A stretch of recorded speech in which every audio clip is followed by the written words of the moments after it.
parents had decided we'd take a road trip. One of those last-minute ideas they always had, cramming us into the car for a family adventure.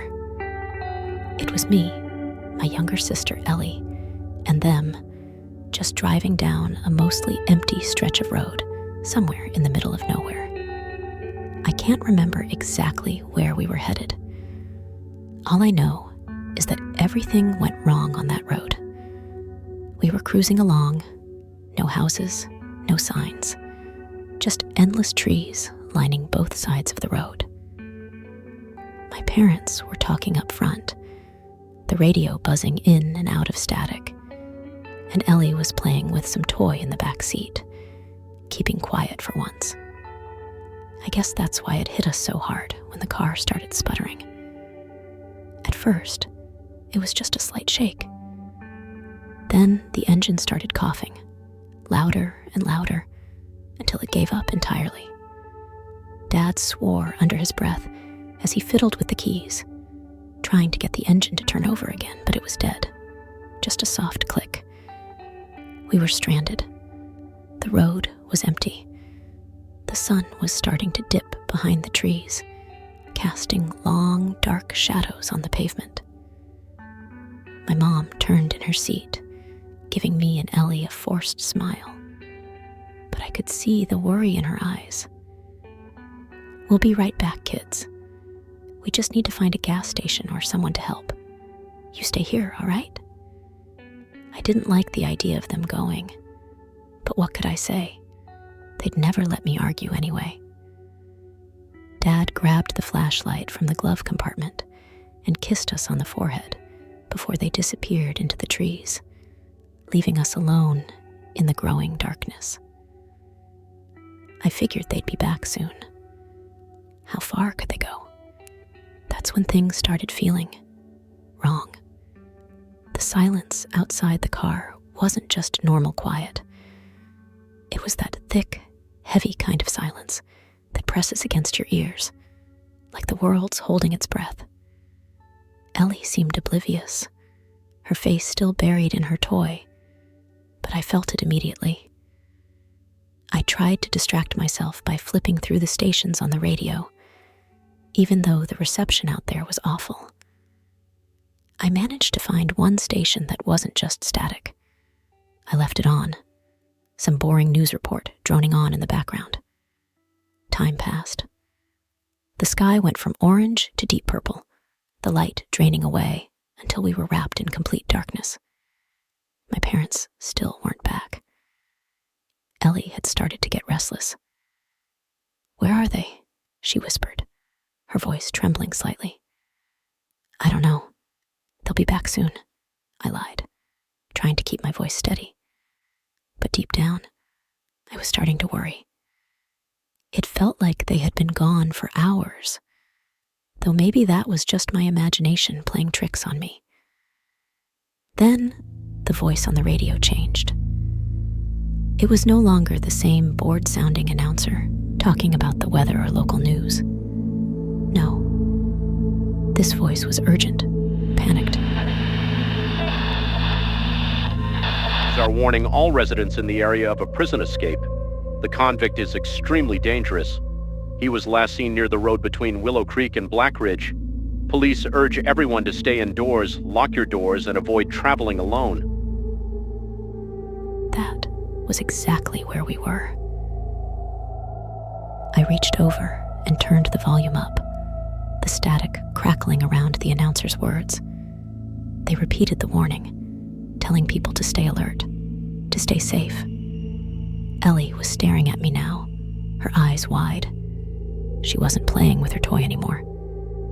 "Is that where we are?" she asked.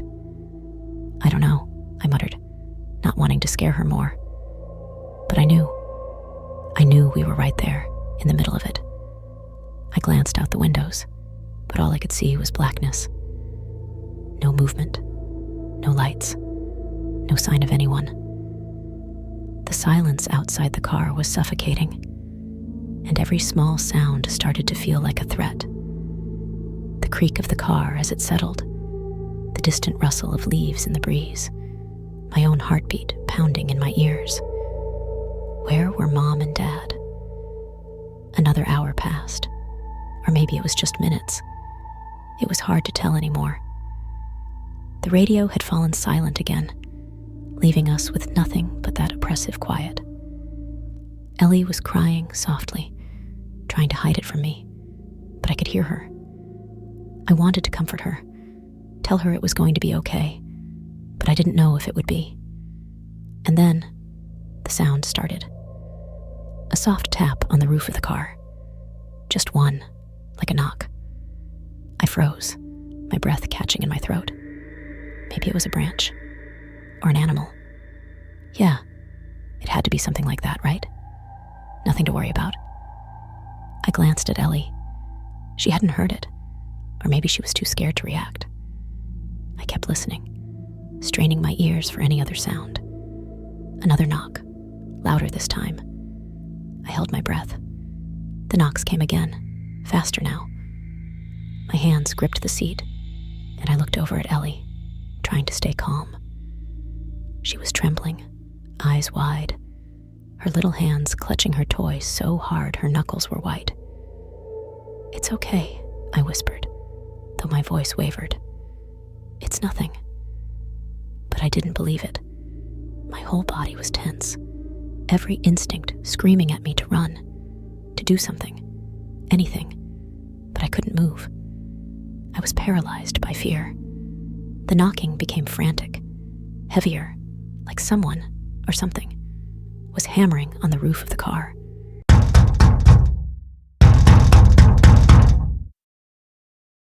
The entire vehicle shook with each hit. I could feel my heart pounding in my chest, my throat tightening. The noise was deafening now, echoing in my ears, drowning out everything else. I couldn't take it anymore. I fumbled with the door handle, throwing it open in a panic. Ellie screamed, but I grabbed her arm, pulling her out of the car with me. We ran. I didn't know where we were going. I just knew we had to get away from that sound, from whatever was on top of the car. I could still hear the knocking behind us, even as we ran, the clank echoing through the darkness. My chest was tight, my breaths coming in ragged gasps. Ellie was sobbing, trying to keep up with me. I don't know how far we ran before I finally dared to stop. My legs were shaking. I turned and looked back at the car. That's when I saw it. A figure stood on top of the car, barely visible in the dim moonlight. He was holding something. My mind didn't want to register it at first, didn't want to accept what I was seeing. He was bouncing them, bouncing two objects on the roof of the car, like a twisted game. Then, the moon shifted behind the clouds, and I saw it clearly. The heads. He was bouncing the heads of my parents on the roof of the car. I think I screamed, but I can't be sure. Everything after that is a blur. I grabbed Ellie and we ran, deeper into the woods. The image of that man and the horror of what he had done burned into my mind forever. We never found our way back to the road that night. We just ran, lost in the darkness, knowing that the man was still out there, somewhere, waiting for us.